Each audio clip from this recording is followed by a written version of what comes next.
Versatile Mage. Chapter 491. Natural Beauty, Nanyu. Mo Fan simply walked in a direction and somehow stumbled onto the corpse of another man. It was covered in fresh blood, his body torn in half by the creature, but not eaten. The man had clearly been tortured before his death, as the panicked expression on his face implied what he had endured.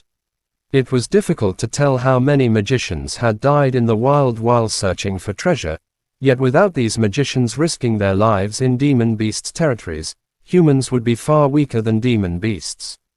Mo Fan was a hunter himself, so he clearly understood the sorrow. He ignited a fire and set the corpse aflame, ensuring the body would not be eaten by other demon beasts. Magic vine. Entangle. A feminine, icy voice suddenly appeared from the woods. Mo Fan was ambushed after he had just burned the corpse. Luckily, he was not a rookie in real fights and had already drawn the shadow element star pattern when he sensed the energy ripple of the magic. Blue magic vines grew rapidly under Mo Fan's feet as if alive, lunging upward and wrapping around him. However, Mo Fan's figure slowly dissolved into the shadow of the trees nearby. It was as if he had vanished into thin air, leaving a black shadow on the trunk. "Who's there? Come out at once." Mo Fan slowly appeared beside the trunk. Lightning instantly appeared on his palm with a crackle. "I should be the one asking the question." Some distance away, a tall woman with yellow shoulder-length hair appeared, staring at Mo Fan coldly. Mo Fan chuckled when he saw the woman with an aquiline nose and a badge on her chest. "Is the military running out of money, trying to dig up some gold here? We don't need a useless hunter like you to judge us." Nanyu did not continue to attack Mo Fan. Although he was not wearing a hunter's badge, his temperament clearly revealed his identity. "Many of your comrades have died. I feel like your squad is going to get wiped out before you find anything useful." Nanyu did not speak and bit her lips softly. As Mo Fan had mentioned, their squad had lost too many members here. The fire cloud woods were far more terrifying than they had imagined. They could only hide in a safe spot to avoid being massacred. "How are you unharmed when you're walking alone? It doesn't look like you can handle the creatures in this area with your cultivation," said Nanyu. Mo Fan squinted as he inspected the utterly handsome female commander. His eyes scanned from her hair to the loose army pants. Her legs were insanely long. The loose army pants could not hide her muscular legs, yet her calves were fairly thin. Her legs were already so long and upright without heels, a true beauty. The woman's height was outstanding. Mo Fan was not short, yet she was only 1 to 2 centimeters shorter than him. Combined with her cold, handsome face, she looked dignified, urging short boys to submit willingly, and dazzling little girls with her handsomeness. Her nose was a rare aquiline type, combined with glistening single-eyelid eyes. Mo Fan was not a fan of effeminate men or tomboys, but the neutral beauty of the female commander was breathtaking, handsome and attractive. All right, looks were what mattered. He did not care about gender preference. Good looks made the world go round. Nanyu's eyes became colder when she noticed Mo Fan's unbridled gaze. She quickly tagged him as a lecher and became more alert. "If you're willing to give up on the mission, you can ask your people to follow me. I'll bring you to safety," said Mo Fan. "We haven't found the fire calamity fruit." Mo Fan burst out laughing before Nanyu could finish. He waved his hand and said, "Forget it. You can't even make it through the fire cloud woods, so don't even think about trying to get the fire calamity fruit. I know where it is, but its guardian isn't something we can deal with. Killing us would be like killing ants for her. Don't waste the lives of your people. Just listen to me and leave while you still can, or loot some soul seeds or soul seed pieces and report back to your superiors." Nanyu frowned. She did not like Mo Fan's tone, yet she could not deny that her squad was being targeted by some deadly creature. Their numbers kept decreasing, yet she still had no idea what was attacking them. Mo Fan continued when he saw the commander hesitating. "The creature that attacked your squad should be the 3-headed demon python, the apex predator of the fire cloud woods. Mo Fan had inspected the corpses along the way and observed that they all died from the same causes: poison, fire, and broken bones. The only creature capable of this was the three-headed demon python, which had also tried to prey on him. "How do you know that?" asked Nanu, still on alert. "I'll ask you one more time. Are you going to give up, or continue to stay here and wait for your death?" Mo Fan did not want to waste time with Nanu. If they weren't from the army, or if he didn't feel pity for the gorgeous girl, he wouldn't bother helping. The fiery sorceress must have warned the three-headed demon python, so it did not trouble him even in the woods. The others weren't so lucky. Nanu hesitated, her eyes searching Mo Fan for any sign of deceit. Recalling that staying in the woods any longer would put her people in extreme danger, she finally asked, "Can you bring us to safety?" "Should be, but I have to find my friends first." "We'll leave together," said Mo Fan. Mo Fan did not like doing things sloppily. After witnessing the fiery sorceress' strength, he immediately gave up the thought of securing the fire calamity fruit. Then, "Fine, you better not be lying to me," said Nanu. "I was being kind, and also because of your looks," said Mo Fan teasingly. It seemed easy to find great beauties in the army. Li Man and the woman before him were of the best quality compared to girls in school or cities. Their empress-like auras and temperament entranced young men in ways that cosmetics, luxurious bags, and clothing could never mimic. Jerk. Nanu glared at Mo Fan. No one dared speak to her like that in the army. Chapter end. Versatile Mage. Chapter 492. Wrath of the Sorceress. Mo Fan's thoughts were simple. He would return to the fiery sorceress straight away and ask her to guide him and the soldiers out of the fire cloud woods. After interacting with the fiery sorceress for a few days, Mo Fan was confident she would not reject his simple request. She was kind and approachable, as long as he did not mention the fire calamity fruit. Nanu had brought around 10 people here to search for the fire calamity fruit, but only 5 remained, a poor start. Mo Fan managed to find his way back to the starry tree. In other words, he also brought Nanu and her squad to the fire calamity fruit. However, he wanted the military to understand that, as long as the fiery sorceress was protecting the fire calamity fruit, there was no chance of obtaining it. Attempting to do so would be suicidal. "What is this place?" Nanu remained cautious when she saw the little slope. On the slope stood the starry tree, alone at the highest point in the valley, with the stars and sun keeping it company. Not a single fire cloud tree could be seen across the area, nor was there any creature nearby.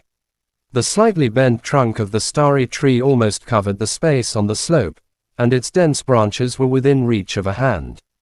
"I'll make this clear. Don't think about doing anything stupid, regardless of what you see. She lives here, and as long as you're not hostile, she is willing to lend a hand. I'll ask her to bring us out," Mo Fan reminded Nanu and her crew. The other soldiers were extremely obedient, likely terrified of the three-headed demon python. They fully obeyed Mo Fan's words. "I'll go ahead and greet her. Don't worry, she won't." Mo Fan was about to calm the squad when a shocking fireball erupted from the starry tree. The fireball resembled a blazing sun, hanging atop the tree and burning the surroundings with fiery red flames. Its tongues of fire almost reached the ground. The temperature rose rapidly. The heat was unbearable, almost as if the fireball would roast the humans dry. Nanu was shocked and quickly assumed a defensive stance. She glared at Mo Fan furiously, assuming he had baited them to harm them. As Nanu was about to interrogate Mo Fan, a fiery figure burst from the fireball. She stood atop the fireball, her figure engulfed in flames, her outline resembling a woman, glamorous and dignified. The fireball beneath her feet enhanced her cold and unapproachable temperament. No magician dared resist her after seeing her. The flames spurted in waves, the red fire rings spreading forward in an arc, forming astonishing flame clouds. Looking up, the furious, scorching flames almost set the entire sky ablaze, like an apocalyptic scene. "Asshole, you dared set us up. Nanyu felt suffocated by the fiery aura, enduring the pressure as she roared furiously. I would have left you in the woods if I wanted to harm you. Don't panic. I'll ask what happened. Someone else must have infuriated her. Damn it, which idiot did that? They almost killed us, cursed Mo Fan. The fiery sorceress was extremely furious. When the three-headed demon python had tried to eat him, the fiery sorceress had unleashed her ruler aura to express her anger. Now, she seemed to have lost all rationality. Her flames shot into the sky uncontrollably, forming a shocking ocean of fire. The fireball beneath her was even more terrifying. If it exploded, God knew whether Mo Fan and the others would survive. Through his experience with the black totem snake, Mo Fan understood the personalities of extremely powerful creatures.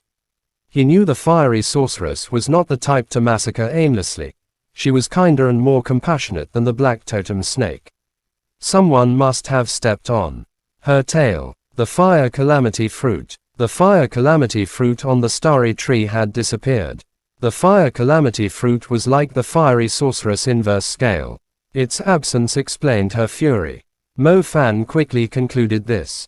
Seeing the fiery sorceress preparing a destructive fireball, he jumped forward. It's me. I know someone must have stolen your fire calamity fruit, but as I said, people came to take your treasure. Your act of killing is meaningless. Tell me what happened. Maybe we can help retrieve it. Mo Fan spoke, trying to calm her rage in his own language. The fiery sorceress was infuriated. Her first instinct upon seeing humans was to butcher them all. Even as Mo Fan jumped forward, she showed no sign of stopping. The fireball grew larger. Its destructive power was unpredictable. Mo Fan knew that even with fire resistance, he could not survive the blast. His only hope was to convince the fiery sorceress. She could understand human language. Her fiery eyes burned with rage. A single thought could detonate the fireball. She glanced at Mo Fan. Flames on her figure burned wildly and faster. Finally, the flames on her body slowly weakened. She descended from the fireball and landed in front of Mo Fan. She stared coldly at the soldiers behind him. Their hearts, including Nanyu's, pounded wildly. They did not dare move a finger, let alone resist. They finally understood why Mo Fan had told them to forget the fire calamity fruit. Its guardian was too terrifying, practically the ruler of the burning valley. Tell me what happened, Mo Fan asked sternly, keeping calm. The fiery sorceress did not interact with him. She realized these people were not the ones who had stolen the fire calamity fruit. She glanced westward before flying into the distance. Mo Fan was about to speak when he shockingly discovered a dark blue spike with an icy aura stuck in the fiery sorceress' back. The spike had nearly pierced her body. It had penetrated deeply. It was obvious the icy spike was specifically prepared for the fiery sorceress. The chill suppressed her flame, spreading across her body. Ice poison. The icy spike must have been a magician's equipment. Since it had pierced her back, it was clearly a surprise attack. Chapter End. Versatile Mage. Chapter 493. Fleeing with the treasure. The surroundings were completely empty, without any traces nearby. It implied that the incident had taken place quite some time ago. The fiery sorceress must have lost consciousness due to the ice poison and happened to wake up when he arrived. Thus, she almost vented her anger on an innocent group of people. Mo Fan had spent almost a day in the Fire Cloud Woods. He did not expect someone would manage to steal the fire calamity fruit and inflict serious damage to the fiery sorceress while he was gone. The icy spike penetrated deep into her flesh. If the spike were pulled out, the fiery sorceress' life might be in danger. Mo Fan was unsure how she managed to hold back the poison to protect her life. How cruel, such a vicious move. The person who had stolen the fire calamity fruit must be rather familiar with the fiery sorceress and specifically prepared the equipment to harm her. Who would abuse the fiery sorceress' kindness toward humans? The fiery sorceress was kind, but she was far from stupid. The person who managed to thrust the deadly spike into her back was probably someone she was willing to let her guard down in front of. Humph. What should we do now? Nanyu finally trusted Mo Fan's words when she saw the terrifying fiery sorceress leaving the place. Luckily they were not the first to arrive to steal the fire calamity fruit. The fiery sorceress was indeed too powerful. What could we do? We'll have to find the way out ourselves. Look how angry she is. I bet the creatures in the fire cloud woods no longer dare to show themselves, said Mo Fan with a wry smile. Mo Fan was extremely worried for Xinxia and the others. He was clueless about their whereabouts. He was hoping that they would not stumble into the infuriated fiery sorceress. The swift star wolf has returned to his dimension. Mo Fan was too busy handling the fiery sorceress. He did not realize that the swift star wolf had returned. It was most likely that the swift star wolf had run out of energy and was forced to return to his world. Mo Fan immediately communicated with the swift star wolf and asked him about the group's whereabouts. The swift star wolf was utterly worn out. Before he fell asleep, he told Mo Fan that the group was rushing back to Dunhuang City with another group of people. Mo Fan let out a relieved sigh, knowing they were safe. However, Mo Fan was confused about why they were in a panic to go back to Dunhuang City. Besides, the swift star wolf also mentioned something about another group of people. Who would they be? They were in a rush to go back without waiting for him. Could it be this goddamned swift star wolf? Why is he sleeping now? He still hasn't told me if they were the ones who stole the fire calamity fruit.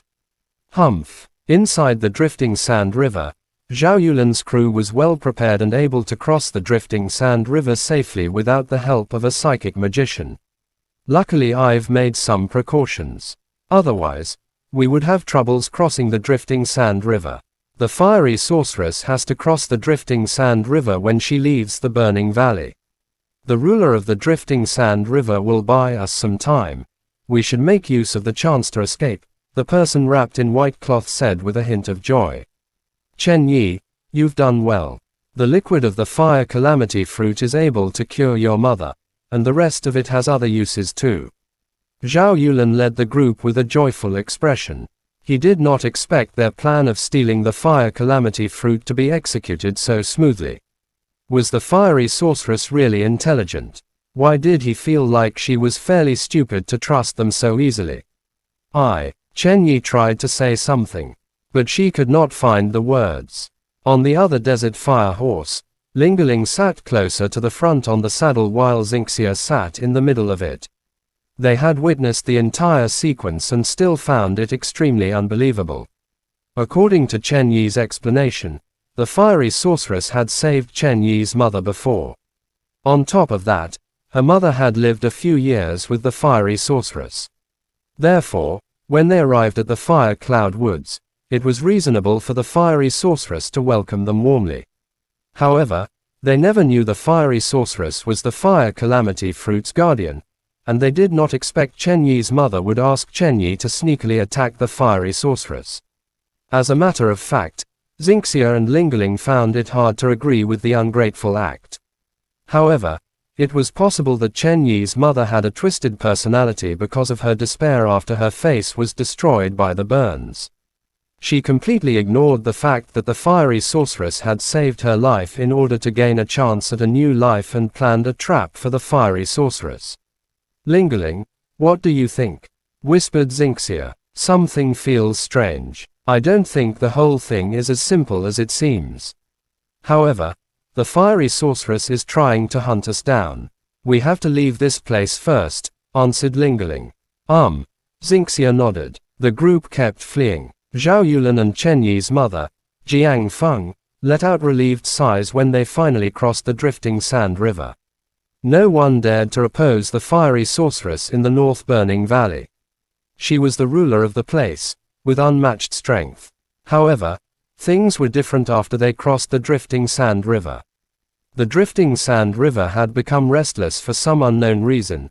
Thus, the fiery sorceress would have to consider if she would stand a chance against the drifting sand bone dragon while she was severely injured.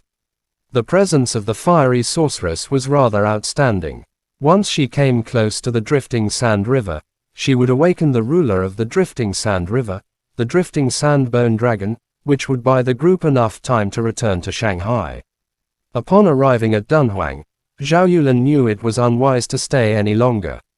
He immediately boarded his private jet, which he had long prepared to leave the place. The flight path was inside the safe zone. Normally, most flight paths would avoid the demon beast's territories, and the flight companies would hire powerful magicians to eliminate the potential threat along the flight paths. As such, even when the planes were crossing demon beast's territories, the plane was still safe as long as it maintained a certain altitude and concealed the energy of the plane's engines. To prevent the fiery sorceress from tracking their whereabouts via the scent of the fire calamity fruit, Zhao Yulin and Jiang Feng purposely flew towards the south and stopped at Xiamen for a while before heading back to Shanghai. Although the fiery sorceress was able to fly, she would have to cross lots of other demon beasts' territories along the way. The rulers in those territories were not easy to deal with, thus, it was impossible for her to make it that far. If she decided to take the same flight path as the planes in the safe zone, the magic associations and the flight companies would be aware of her presence and would send super magicians after her. As such, the group considered themselves safe when they left Dunhuang.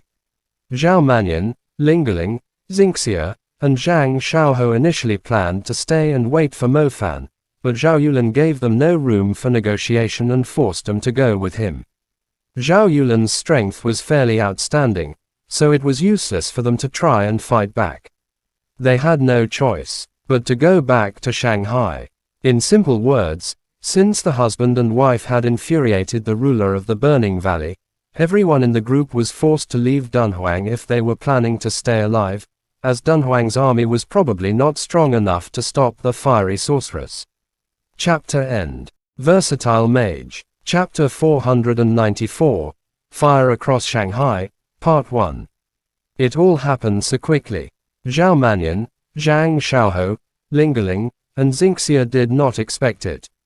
They were basically put under house arrest by Zhao Yulin in the Zhao family's villa in the south. Simply speaking, none of them was allowed to leave before they were sure that the fiery sorceress had given up on getting her revenge. The party was left with no choice. They could only wait patiently. It turned out that the fire calamity fruit needed a few more days to fully ripen. Zhao Yulin and Jiang Feng were basically the monsters that had stolen Tang Sanzang and were afraid that Sun Wukong would come to get his revenge. Unfortunately, they could only eat the monk after his flesh was cooked and would only feel relieved once the meat was in their stomach. Humph. 2 days later, the group finally received some news about Mo Fan. It turned out that Mo Fan had also returned to Dunhuang City, after learning the group was safe from his swift star wolf. As he arrived at Dunhuang, he learned that his friends were forced to return to Shanghai with Zhao Yulin. Thus, he quickly boarded a military supply plane that happened to be departing for Shanghai. Together with Mo Fan as he returned to Shanghai was the female commander Nanyu. She was unwilling to give up investigating the person responsible for stealing the fire calamity fruit, thus she followed Mo Fan to Shanghai too. The journey from the Fire Pillar Hill to Dunhuang had been a tough one. Luckily, Nanyu had some special capabilities, allowing them to cross the drifting sand river safely. Otherwise, they would still be trapped in the North Burning Valley. The plane ride back to Shanghai did not take long. As they arrived at Hongqiao Airport, Mo Fan went straight to the suburb in the southwest. To his surprise, Zhao Yulin's mansion was very close to the temporary refugee placements he used to stay at in the past. It was a place called Lehuo Town. An industrial district lay between Lehuo Town and Shanghai City. Both sides of the road between the two places were filled with all kinds of factories, warehouses, and companies. As such, one could see lots of irregularly shaped buildings, workshops, and houses when glancing into the distance. Factory workers were the main residents in Lehuo Town, resulting in a deserted town during working hours. Even though the place was considered part of Shanghai, the main difference to other towns was that the town lacked the typical peaceful atmosphere, as the residents all lived a repetitive life, like machines. The entire area was owned by Zhao Yulin. His mansion was on top of a hill, modified into a European-style abode, with an asphalt road leading to the mansion in winding curves. It had luxuriantly green pine trees, maple trees, a giant fountain, and gardens under the consistent care of gardeners. Mo Fan had been assigned to live in Lehuo town before. That house seemed to belong to one of Zhao Yulan's companies too. He only learned there was such a luxurious mansion here today. It looked slightly more majestic than the Mu family's villa in Bo City. If the town was like a small country, Zhao Yulan was basically the king. Mo Fan went up the hill and was stopped immediately by some magicians on patrol when he was heading into the villa. Mo Fan revealed his identity. After almost an hour of waiting, their superior finally gave them permission to let him pass. Mo Fan pulled a long face. What the heck is wrong with these people, trying to return to old ways? Why can't you just use your phone? They had to spend an hour doing something that could be done in just minutes. Even the sky is getting dark. Cars from outside were not allowed to drive into the villa. Mo Fan and Nanyu had to take the cable car, like one normally seen at tourist attractions. The ride lasted for almost half an hour before they arrived at the entrance. The foothill was under the patrol of magicians, and the top of the hill had barriers as tall as castle walls. The defense of the private villa was almost comparable to that of a military headquarters. They were in the southwest region of Shanghai. Did they really have to go so far? I'm so sleepy. Is Master Zhao out of his mind, asking us to guard this place 24 hours a day? What hive did he poke this time? Yawned one of the guards. Who knows, but I heard from the captain that they have also invited the people of Mu clan over. He mentioned something about the place being safer with the people of the renowned Ice Elemental clan, said another shifty-eyed guard. Maybe they stepped on the Dongfang clan's tail. The Mu clan and Dongfang clan have been hostile toward one another for years. The conversation between the two guards soon fell into Mo Fan's ears, allowing him to realize something. It seemed like Zhao Yulan and his wife were extremely scared of the fiery sorceress, going so far as to arm the entire villa. They even invited the people of the Ice Elemental Mu clan over. It was clear that they were still worried, despite fleeing thousands of li away. I'll bring you to your friends, but Master Zhao has made it clear that you'll have to stay here for some days too. You're free to do whatever you want in the villa.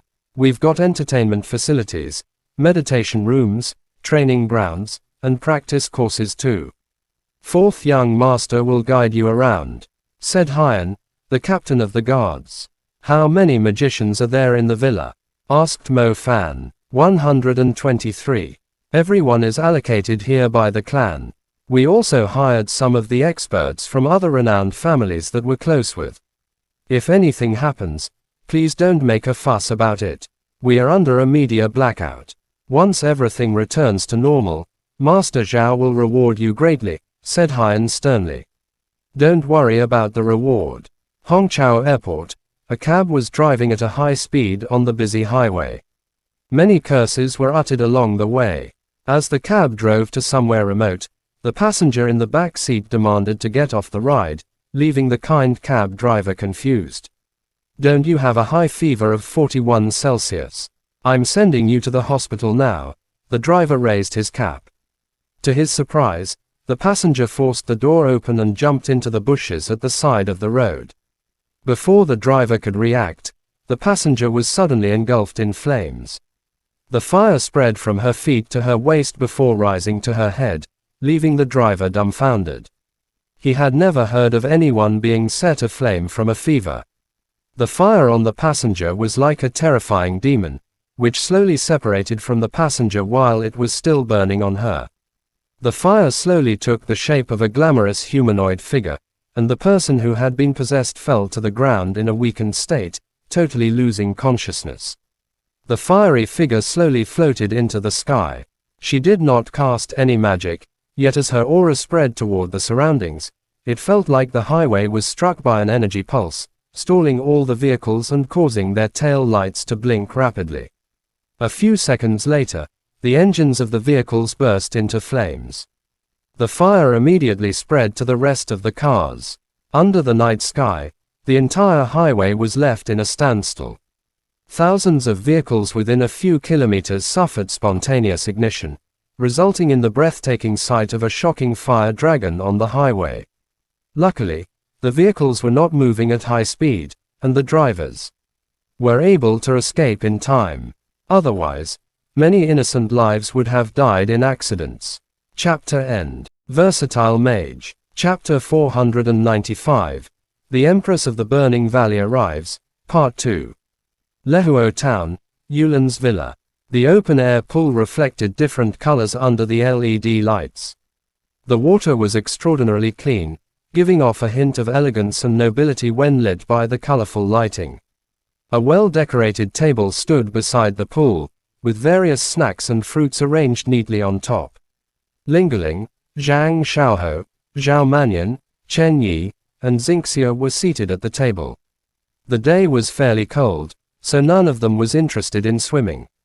They were playing cards with bored expressions. I don't want to play anymore. Xingxia always wins. Zhang Xiaohou threw the cards onto the table. He wasn't pleased after losing a huge sum of his allowance in the game. Yeah, that's right, Xingxia, you can't cheat. You have to interpret other people's thoughts from their reactions, said Chen Yi. Xingxia was slightly embarrassed. She pushed the stack of money back to everyone and said, I didn't do it on purpose. For some reason, Xingxia could read everyone's mind even without casting any psychic spells. They couldn't possibly ask her to close her eyes when playing cards, could they? I finally know why the casinos in Macau put no psychic magicians are allowed inside. Before the rule, no underage kids allowed, Zhao Manyan remarked helplessly. As they were chatting, a few young people emerged from the pool. The water around them seemed to drop in temperature as they swam, almost as if it were about to freeze. Some capabilities turn into habits, which are hard to control. It's like nobody is willing to swim with us in the same pool, no matter how hot the day is. A handsome man in a swimming trunk with 8-pack abs approached the group. He picked up a cocktail on the way and emptied it. Mu Xiu, no one here is talking to you. You don't have to remind us of your existence. You're invited here to guard the place, not enjoy a vacation. We even paid you, said Zhao Manyan unpleasantly. Another girl with an attractive figure emerged from the pool. She flung her hair elegantly and giggled. This is Shanghai. Do you think the safe zone is a decoration? I don't think any creature could come all the way here. Even if it did, our Mu clan specializes in handling fire elemental creatures. The demon ceiling ice formation is enough to handle everything. I don't think our help is needed, humph. The group ignored Mu Xiu and Mu Tingle, the two unwanted guests, and continued discussing other topics. By the way, Xingxia, why did the drifting sand river become restless all of a sudden? Was it because of the fire calamity? Blurted out Zhang Xiaohou. Xingxia shook her head. It's just a coincidence. The fire calamity doesn't affect the peace in the drifting sand river. I can feel that it's because of something in the east, like something huge is about to happen. We are so out of luck. First the fire calamity, then the raging drifting sand river, complained Zhao Manyan. Something feels strange to me too. Chen Yi, do you know why your mother asked you to harm the fiery sorceress? Normally, since she used to be close with the fiery sorceress, it would make sense if she was the one who did it. Lingerling was still bothered by the incident. I don't know. My mum only gave me the Grimsteel spike and told me when to strike, so I just followed her instructions. It felt too easy to be true. Chen Yi shook her head, recalling attacking the fiery sorceress. Chen Yi, you've done something stupid. As the group was discussing, a familiar voice interrupted. They didn't notice at first, but as they turned, their eyes widened. Mo Fan, holy crap, when did you get here? That was quick. Zhang Xiaohou and Zhao Manyan rushed to Mo Fan with hugs and playful punches. Mo Fan pushed the two away and walked up to Xingxia. He believed that if Xingxia could run, she would be the first to dive into his hug. She blushed but didn't resist, resting her head on his shoulder obediently.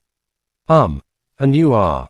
Mo Fan, You piece of shit, the lava has swept you away, but you still managed to bring such a gorgeous lady with you. Piss off. Mo Fan was trying to enjoy some time with Xinxia, but the two idiots had totally disturbed the atmosphere. Xinxia glared at Mo Fan, implying he needed to explain himself before continuing the hug. She's Nanu, from the military. She followed me here because she has found some leads she has been investigating for a long time, explained Mo Fan. Nanu did not join the conversation. She found a spot and sat down. Only Zhang Xiaoho, who was also a soldier, took the initiative to talk to her. Why did you say that Chen Yi has done something stupid? Asked Lingaling. When the lava swept me away, it was the fiery sorceress who saved my life. She isn't hostile toward humans at all. Mo Fan explained his experience with her. The group realized the fiery sorceress was friendly. She had even given them fire cloud fruits that provided fire resistance and led them out of the maze-like fire cloud woods. None of them, however, knew she had saved Mo Fan's life. Now that we've made her angry, it's hard to tell what's going to happen. We're so far away. I don't think she would chase us all the way here. Trespassing into Shanghai's safe zone isn't easy. The fortresses around Shanghai would wipe out any demon beasts attempting to invade. If that's the case, Zhao Yulin wouldn't have bothered setting up such incredible defenses here, placing the entire hill under alert, Lingaling said coldly, glancing at the magicians patrolling the area at night. The words reminded the group, and the atmosphere grew tense. At South Hill Park in Lehuo Town, a couple lay on the grass, hugging each other while watching the night sky and the lit-up town in the distance. I don't care. If you really love me, why couldn't you prepare 100,000 as the betrothal gift to convince my parents? Said the girl with a fringe and oval-shaped face. I'm already in my 20s. It's embarrassing to ask my family for the money. I've already given you my wage every month, said the man in a factory uniform.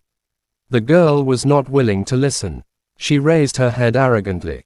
A brilliant light swept across the night sky, leaving a trail behind it. The gray dust clouds from the factories were fully lit, creating a spectacular view. Ah, it's a shooting star. The girl yelled excitedly, her face blushing. It's true. Quick, make a wish. The two closed their eyes and bowed their heads onto their hands, making their wishes. The sky, usually filled with pollution, had finally allowed them to see the meteor. It felt like a miracle. However, as they opened their eyes, the night sky ahead blazed red. The shooting star had descended on Lehuo Town in an instant, turning into a meteorite large enough to light up the town like day. The scorching, blazing meteorite fell rapidly, and the air began to burn. Judging by its direction, it was likely going to crash into the hill in Lehuo Town, where the European-style mansion stood. Chapter end. Please guys like, comment, share, and subscribe.